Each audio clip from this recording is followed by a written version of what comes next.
우리는 하나님에 대해서 잘 알아야 되는데 내가 생각하는 것만큼 하나님을 잘 알지 못한다라는 것을 늘 인지를 해야 됩니다. 하나님은 역사 속에서 역사를 하셨죠. 그리고 인간의 역사를 통해서 하나님을 드러내셨고, 그 드러내시는 방법이 무엇이냐면 홍해 갈라뜨리고 여리고성을 무너뜨리는 그 정도가 아니라 말씀하시는 하나님이다. 그렇게 생각하셔야 됩니다. 왜 그러냐면 구약 시대를 한번 보세요. 구약 시대는 이스라엘 백성들과 늘 싸우던 백성들은 어떠한 신들을 섬겼습니까? 우상을 섬기는 신이에요. 여러 가지 이름은 있지만 우상을 섬겼어요. 나무로 상을 만들고 돌로 상을 만들고 금과 은으로 상을 만들었던 사람. 그런 사람들이 믿는 신과 하나님을 믿는 신은 완전히 달랐습니다. 어떻게 다릅니까? 하나님은 상을 만들기를 원하지 않았어요. 하나님께서 역대상에서 다윗이 여호와의 전을 짓겠습니다라고 이야기했을 때도 전을 짓는 것을 원치 않았습니다. 그 이유 중에 하나가 무엇이냐면 하나님은 우리와 늘 함께 하시기를 원하시는데 이제 전을 만들어 놓고 가둬두는 것을 원하지 않으셨죠. 물론 다윗이 피를 흘렸기 때문에 짓지 말라라고 한 부분들은 있지만 하나님은 늘 말씀하시기를 원하세요. 그 말씀하시기를 원하시는데 사람들은 듣지를 않았단 말이에요. 구약 시대에도 어떻습니까? 모세를 통하여서 여러 선지자를 통하여서 학자들을 통해서 하나님의 말씀 계속 전합니다. 근데 이스라엘 백성들은 어떻습니까? 말을 듣지를 않았어요. 신약 시대로 넘어와서도 하나님께서는 계속 말씀하시기를 원합니다. 근데 이 그리스도인들, 하나님을 믿지 않는 사람들, 하나님의 말씀을 듣지를 않습니다. 여러분, 말씀하시는 이유가 뭡니까? 말씀하시는 이유가 뭐죠? 하나님의 뜻을 드러내기 위함이에요. 하나님의 말씀을 드러냈어요. 그러면 하나님을 믿는 사람들은 어떻게 해야 됩니까? 하나님의 말씀을 믿는 사람들, 그 말씀에 순종을 하고 나가야 되죠. 기독교 안에서 순종이라는 단어를 많이 사용합니다. 말씀이라는 단어도 많이 사용합니다. 근데 문제가 무엇이에요? 말씀을 몰라요. 그래서 순종하지 않습니다. 자기가 하는 행동이 이게 말씀에 근거한 행동인가 몰라요. 그냥 교회에서 하는 건 하는 건데 말씀은 몰라요. 말씀은 몰라요. 그리고 사람들 따라 하는 거지 정말 자기 삶에서 순종하는지 순종 안 하는지도 몰라. 우리가 삶의 모습이 많이 바뀌어야 됩니다. 시기 질투 하지 말라. 그것도 순종이죠. 아니 교회에 헌금하고 교회 예배 잘 드리고 그거를 당연히 해야 되는 부분들이고 더 나아가서 하나님의 뜻을 드러내는 백성들이 되기 위해서는 그것을 해야 돼요. 사랑을 하라. 사랑해야 되는 거죠. 안 되죠. 왜 더러운 기질들을 가지고 있으니까. 그런데 그것도 해 나가야 돼요. 여러분이 많이 똑똑하지 않습니까? 많이 똑똑하면 사람들이 어떠냐면 자기가 목소리를 내려고 그래요. 근데 그 목소리가 하나님의 뜻에 부합하면 크게 문제가 안 될 수도 있어요. 근데 그게 하나님의 뜻이다라고 할지라도 교회 전반적인 시간표를 봐야 돼요. 우리나라의 시간표를 봐야 되죠. 자기 목소리보다 더 중요한 것은 이게 하나님의 뜻인가? 그리고 하나님의 시간표와 우리들의 시간표가 지금 맞아떨어지는가? 그것을 맞춰가는 것이 정말로 하나님의 사람이고 성숙한 사람이다. 오늘 말씀에 보시면 하나님의 말씀이 어떻게 전해지는가에 대해서 나와 있는데 예언은 언제든지 사람의 뜻으로 낸 것이 아니요. 이게 예언은 하나님의 말씀으로 대체되는 단어입니다. 사람이 지혜로 만들어낸 말씀이 아니다라고 합니다. 오직 성령의 감동하심을 받은 사람들이 하나님께 받아 말한 것이다. 성령께서 사람들에게 감동을 주셔서 그 감동을 사람들이 이야기하였다. 그렇게 보면 어떻게 말을 하면 이 신약 성경도 예언서 성향이 있습니다. 우리 구약 성경을 보시면 예언서, 역사서 이렇게 구분하지 않습니까? 신약 성경도 예언서의 성향이 있어요. 왜냐? 주님이 다시 오실 그날까지 우리가 어떻게 살아야 되는지 이야기를 하고 있단 말이에요. 오늘날 설교자도 예언자의 성향이 있어요. 뭐 성향에 따라서 예언 설교를 엄청 많이 하는 사람이 있어요. 뭐 나름 뭔가가 있겠죠.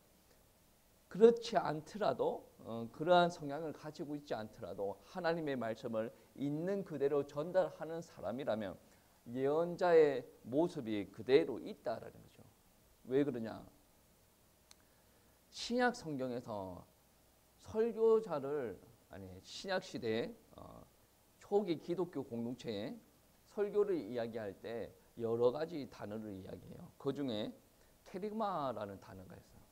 케리그마를 전도, 복음 선포, 말씀 선포를 두고 이야기하는데 그 말씀을 선포하는 단어를 케룩스라라는 단어를 사용해요.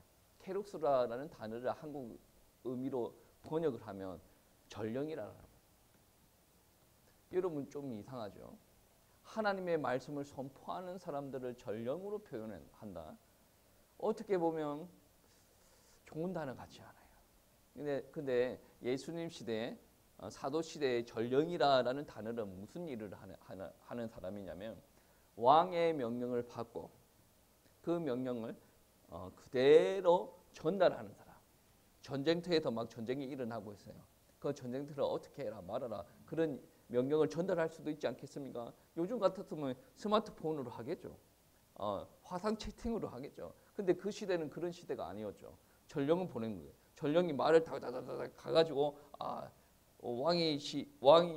왕께서 이렇게 명령하십니다라고 이야기를 합니다. 그런데 여러분 다 아시지 않습니까? TV로 봐서 알지 않습니까?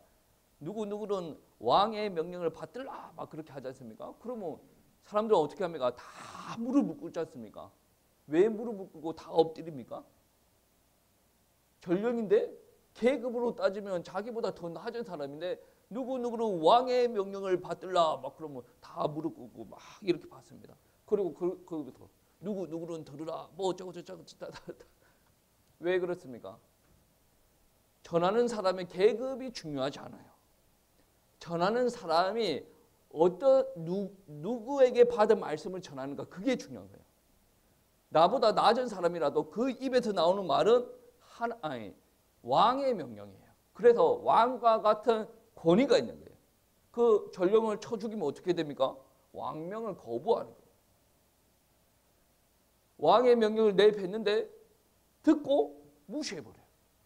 누구를 무시하는 겁니까? 왕의 명령을 무시하는 겁니다. 그런데 사람들은 말씀을 그렇게 심각하게 받아들이지 않습니다. 신약시대의 사도들은 그렇게 생각을 했어요. 어떻게 보면 제 주변에도 그런 목사님들이 종종 있습니다.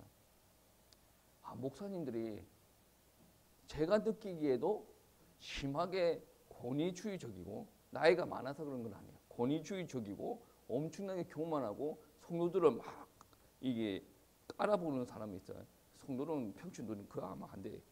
저는 그런 보고 순간 놀라는 경우가 있어요. 물론 그분 머릿속에 들어간 목사의 그림이 있겠죠. 그런데 저는 어떻게 느끼냐면 목사가 우리 성도님들이랑 엄청나게 편하게 지낸다라고 할지라도 뭐에 대한 확신이 있어야 되냐면 하나님의 종이다.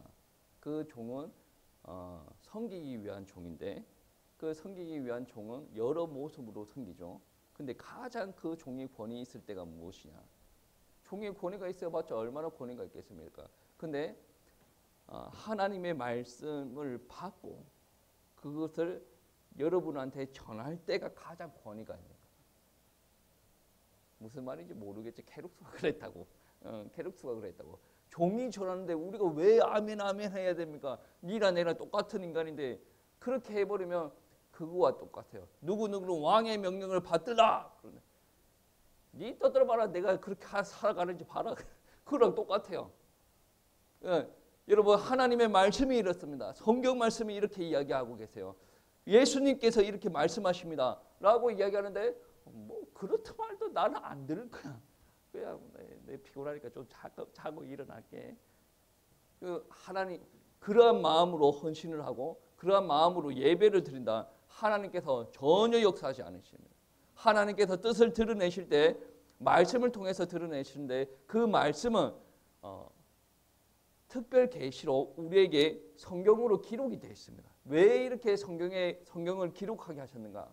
우리는 죄 가운데 있는 사람들이라 하나님의 뜻을 잘 몰라요. 그래서 특별한 몇몇 사람들에게 특별 계시로 말미암아 하나님께서 성경을 기록하게 하신 거예요. 그러면 여러분 나는 기도하면 하나님의 뜻을 잘 모르겠어요. 환상도 안 보이고요. 방언도 잘 못하고요. 계시도 방언 통역도 잘 못하고요. 뭐 그런 이야기를 합니다. 물론 그런 사람도 대단하죠. 그 사람보다 더 대단한 사람이 누군지 아십니까? 성경 말씀에 순종하는 사람이에요. 제가 예전에도 이야기했지만 목사가 훌륭해야 돼요. 근데 목사보다 더 훌륭한 사람은 누군지 아십니까? 순종하는 사람. 교회가 크게 막 부흥하는 모습을 보면 목사가 이렇게 기획도 잘하고 영성도 뛰어나고 말씀도 잘 전하고 여러 가지 모습이 있을 수도 있습니다. 근데 그 목사가 잘해서 그럴 수도 있는데 그 목사와 같이 일하는 같이 하나님 앞에 영광을 올려드리는 평신도가 믿음이 낮으면 안 됩니다. 목사는 순종 안 합니까? 아니죠. 목사는 하나님의 말씀을 전하고 나서 그 말씀과 상관없이 살아간다라는 말은 아주 큰 죄를 범하는 거예요. 왜 그런 줄 아십니까? 목사는 자기에게 확신이 있어요. 이것이 하나님의 말씀이다. 그런데 자기가 그 말씀대로 살아가지 않습니다. 그러면 다른 사람들이 다 보지 않습니까? 목사님이 저런 말씀을 했는데 그렇게 안 살아갑니다. 그러면 그 다른 사람들에게 어떤 물음표가 생깁니까? 그게 하나님의 말씀이 아닌가? 목사님이 그렇게 이야기를 하고서 말씀대로 살아가지 않으면 내도 그렇게 안 살아가도 되겠는데 라고 생각을 가질 수가 있단 말이에요. 그래서 목사는 하나님 자기 인격에 문제가 있든지 죄가 있든지 간에 하나님의 말씀대로 잘 살아지지 않는다라고 할지라도 그렇게 살려고 노력을 해야 돼요. 그게 바로 하나님께서 우리에게 말씀을 주신 이유입니다. 그리고 여러분도 말씀에 순종하고 살려고 그렇게 발버둥 쳐야 돼요. 내가 이거 몇 개만 지키면 하나님 앞에 순종하는 거고 목사님 앞에 순종하는 거다. 그거는 여러분 생각이에요. 하나님께서 여러분을 어떻게 세우실 줄 알고 여러분이 정해놓은 그것만 있지 않습니까? 그것만 딱 지키지 않습니까? 저는 앞으로의 역사가 있을 건지 없을 건지 확신을 못하겠어요. 지금 상황이 좋지 않더라도 앞으로 하나님께서 확실히 역사하십니다. 이게 보여지는 게 있지 않습니까? 여러분 한번 생각해 보세요. 하나님께서 아브라함을 부르셨어요. 고향과 본토 친척과 아버지 집을 떠나라 라고 이야기를 합니다. 그때 어떻게 하나님께서 말씀으로 드러내셨어요. 그리고 나서 아브라함은 어떻게 했습니까?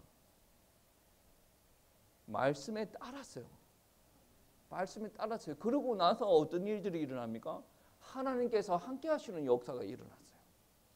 밥 먹을 게 없어요. 하나님께서 주셨지 않습니까? 경제가 없어요.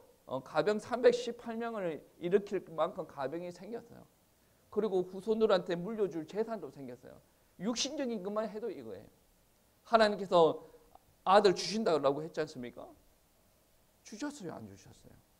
이거는 과학적으로 증명이 될 수 없을 만큼의 상황이 됐을 때 하나님께서 아들을 주십니다.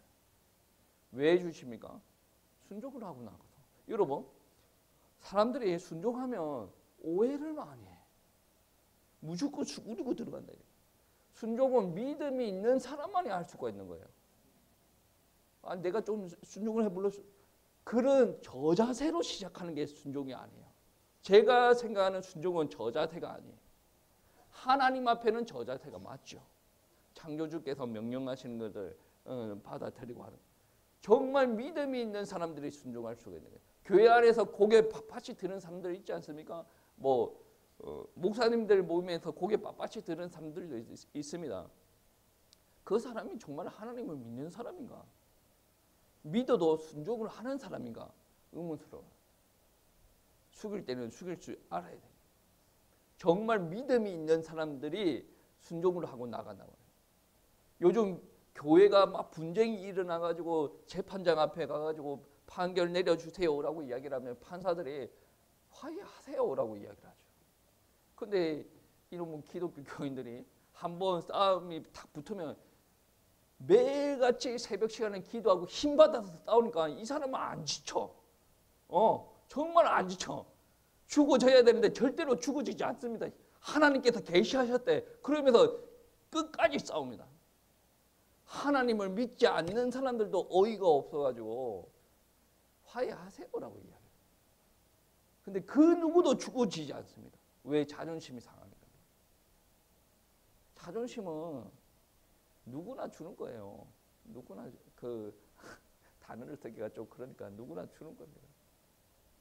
정말 내 안에 하나님께서 살아계시고 그분이 역사하시고 계시면 자존심이 뭐가 그렇게 중요합니까? 쪽팔립니까? 뭐가 그렇게 중요해요? 그런 게 아니죠. 오전 설교 시간 때 그러한 이야기 했지 않습니까? 헌신을 할 때도 뭐부터 시작하라고 했습니까? 내가 하나님을 사랑하는 마음으로 시작한다 그랬죠. 나를 자꾸 드러내려고 헌신을 하니까 마음이 상하고 막 그러면 이게 분쟁이 생기는 거예요. 내가 하나님을 위해서 헌신을 했습니다. 내가 마음이 상했어요. 근데 그 사역을 통해서 하나님께서 기뻐하셔요. 내 마음이 상하더라도 별 문제가 없는 겁니다. 왜? 사랑하는 그분을 위해서 했고 그분이 즐거워하시고 또 그분이 또 많은 일들을 해 나가시니까. 여러분, 신앙생활을 나를 위해서 하면 되지 않습니다. 말씀을 주신 분을 위해서 살아가는 겁니다. 순종을 해야 역사가 일어납니다. 애굽을 나와라 라고 이야기했죠. 그 앞에 홍해가 가로막고 있습니다. 그때 하나님께서 어떻게 하십니까? 홍해를 여셨죠. 내가 홍해를 갈라줄게 라는 말을 한 적이 없어요. 근데 하나님의 말씀에 순종하고 나아갔을 때 그들의 앞길을 막고 있는 홍해를 가르는 일들이 벌어졌단 말이에요. 그리고 하나님께서 요단강을 건너서 여리고를 치러 들어갔을 때도 내가 어떻게 저들 성을 다 부셔버릴게 라고 이야기를 하지 않습니다. 말씀하십니다. 말씀하시고 순종하고 나아갈 때 마지막에 나팔 불고 이제 환호성 치죠. 무너져 내리지 않습니까? 여러분, 과학적으로 설명이 됩니까? 안 되죠. 교회 안에서 막 인간적인 머리를 굴려가면서 이렇게 해야 돼, 저렇게 해야 돼. 맞죠. 맞긴 맞는데 하나님의 역사는 그러한 방법으로만 일어나지 않습니다. 이상한 방법으로도 일어날 수가 있는 거예요. 그런 역사가 일어나려면 믿음이 있어야 돼요. 믿음. 순종하는 믿음. 여러분, 절대로 순종하는 사람들이 순종하는 사람들이 약해서 순종하는 거 아닙니다. 강해서 순종하는 거예요. 제가 예전에 어떤 목사님의 설교를 들으면서 생각한 게 있어요.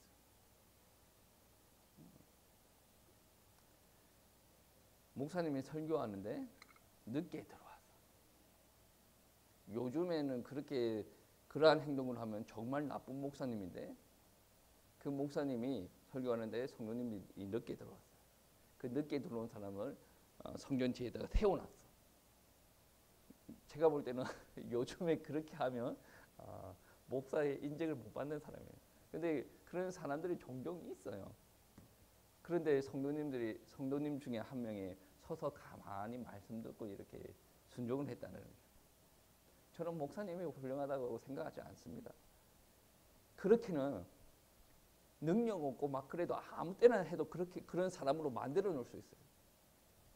제가 아는 어떤 목사님이 그러더라고. 제 신대원 동기인데 기를 드려야 된다라고 표현하고. 제가 그 소리 듣고 시급했어요. 보통 목사들은 그런 소리 잘 안 하거든요. 기도를 하고 우리가 서로 세워가고 이런 소리를 하는데 길을 드릴 거다라고요. 내가 바본가? 나는 그런 생각을 단 1도 이때까지 한 적이 없는데 그런 생각을 하더라고. 그렇게 하는 사람들이 있어요. 그리고 성도들을 자기 말에 모두 순종하게 만들도록 사람들을 가스라이팅을 할 수가 있어요. 목사들 중에서도 그런 사람들이 있더라고. 그게 훌륭하다라고 저는 생각하지 않습니다. 가스라이팅 시켜가지고 성도들이 헌신하고 교회를 세워나간다. 누구를 바라보고 하는 겁니까? 하나님을 바라보고 하는 거 아니거든요. 목사가 가스라이팅 시켰어요. 그 목사를 바라보게 하는 거죠. 케룩스라고 했지 않습니까? 말씀을 전하는 거예요. 그 말씀 앞에 굴복하게 하는 거예요. 말씀에 순종하게 하는 게 목사가 할 일이에요. 때에 따라서는 목사 말을 안 들을 수도 있죠. 근데 말씀 앞에 순종하고 나아가게 하는 것이 바로 목사가 종으로서 해야 될 문제예요. 여러분, 목사가 영광 받으면 하나님은 영광 받습니까? 안 받습니까? 받겠죠. 그런데 나의 영광을 조금 내려놓고 모든 영광을 하나님께 올려드리도록 해야 되는 것이 바로 목사입니다. 왜? 하나님께서 나에게도 말씀하셨고 여러분에게도 말씀하셨고 말씀하시는 방법이 성경이에요. 설교예요. 그리고 양육입니다. 그거를 통해서 그래 내 성도니까 나의 컨트롤에 따를 수 있도록 길을 들이고 막 이렇게 만들어가고 이거는 어떻게 말하면 그런 방법도 필요할 수도 있죠. 근데 그거는 성경적인 방법이 아니에요. 말씀이 떨어지면 그 말씀에 순종하도록 양육하는 것이 하나님께서 원하시는 것이다. 정말로 저와 여러분의 생각과 여러분의 감정에 치중하여서 뭐 이거는 좋고 저거는 나쁘고 그게 중요하지 않습니다. 하나님의 말씀이 그렇다더나 그러면 그렇게 가는 거고 저렇다더나 그러면 저런 식으로 가는 겁니다. 여러분 말씀이라는 것이 너무나도 추상적입니다. 그렇죠? 추상적이에요. 그게 왜 추상적이냐면 아직도 여러분이 사는 세상 안에서는 신을 만들어 놔요. 우상, 불상을 자꾸 만들어 놔요. 나무의 상을 계속 만들어 놓습니다. 하나님은 안 보이죠? 기도를 하면 호국에 치는 듯한 그런 기도를 하고 있죠. 말씀을 잡아야죠. 하나님께서 말씀을 주셔서요. 만약에 예를 들어서 사랑의 말씀을 내 가슴에 심고 사랑을 실천하려고 해요. 그때 나오는 말씀이 기도가 어떻게 해야 됩니까? 하나님, 인간의 사랑으로 사랑을 하려고 하니 참 안 됩니다. 하나님이 이 죄의 많은 신령을 예수 그리스도의 보혈로 덮어주시고 정말로 거룩하게 만들어주세요. 사람의 사랑 가지고 참 되지 않습니다. 하나님의 끝없는 사랑을 저희에게 부어주세요. 라고 기도해야 정상입니다. 정말로 오늘 아침 설교를 듣고 나서 하나님 정말 내가 하나님 앞에 헌신을 한다라고 했는데 나를 위해서 헌신을 했군요. 정말로 저는 하나님을 그 정도로 사랑하는 것 같지는 않습니다. 근데 정말로 사랑하고 싶습니다. 하나님께서 큰 은혜 주셔가지고 제 심정에 정말로 하나님의 사랑으로 차고 넘치기를 원합니다. 그것으로 말미암아 헌신도 하고 그것으로 말미암아 고난도 이겨내는 정말 참된 그리스도의 모습이 저로 말미암아 이루어지기를 원합니다. 이런 식으로 기도가 나와야 되는 거예요. 그래야 기도의 확장력이 있지 않습니까? 하나님의 말씀은 완전한 말씀이에요.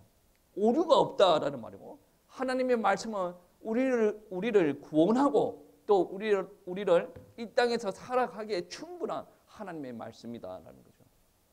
여러분이 자꾸 하나님의 말씀을 받아들이지 않고 여러분이 정한 그 모습대로 한 개, 두 개 만들어 놓고 하나님 이거 주세요, 하나님 저거 주세요, 하나님 이렇게 하기를 원합니다. 그렇게 기도하지 않습니까? 인생의 확장성이 없어요. 여러분의 인생의 확장성을 제한해 놓는단 말이에요. 하나님께서 어떻게 역사하실 줄 모릅니다. 나는 돈만 열심히 벌고 헌금 열심히 하고 뭐 이렇게 애들 하고 뭐 예배 열심히 드리고 아무리 봐도 확장성이 없어. 그 안에는 말씀이 없는 것 같아요. 말씀이 이 안에 더 역사를 하여야 확장성이 있어요. 행동의 변화가 일어나고 확장성이 있어요. 앞으로 하나님의 하실 일이 기대가 된다라는 거죠. 여러분, 말씀을 받아들이십시오. 그게 하나님의 뜻이에요. 말씀이 여러분에게 전달되었다라고 한다면 하나님께서 그렇게 역사하기를 원하시는, 나를 그렇게 변화시키기를 원하시는 거예요. 근데 차단을 시키지 않습니까? 여러분, 이렇게 살다가 끝이 날 수밖에 없어요. 하나님의 역사를 경험하시길 바랍니다. 그게 바로 말씀 순종할 때 일어나는 역사다. 하나님께서 말씀하시기를 원하십니다. 그 방법이 성경에 기록되어 있어요. 그리고 그 말씀에 순종하니까 어떤 역사가 일어나는지 성경에 기록이 되어져 있습니다. 이거는 나의 이야기가 아니다. 아닙니다. 이 말씀도 영원하신 하나님의 말씀이고 시공을 초월하시는 하나님의 말씀이에요. 우리가 말씀을 볼 때 우리에게 또 이 성경을 기록할 때 성령께서 감동 주셔서 기록했지 않습니까? 그러면 성경을 읽을 때 내 안에 성령이 역사하시면 어떻게 되겠습니까? 동일한 감동이 오지 않겠습니까?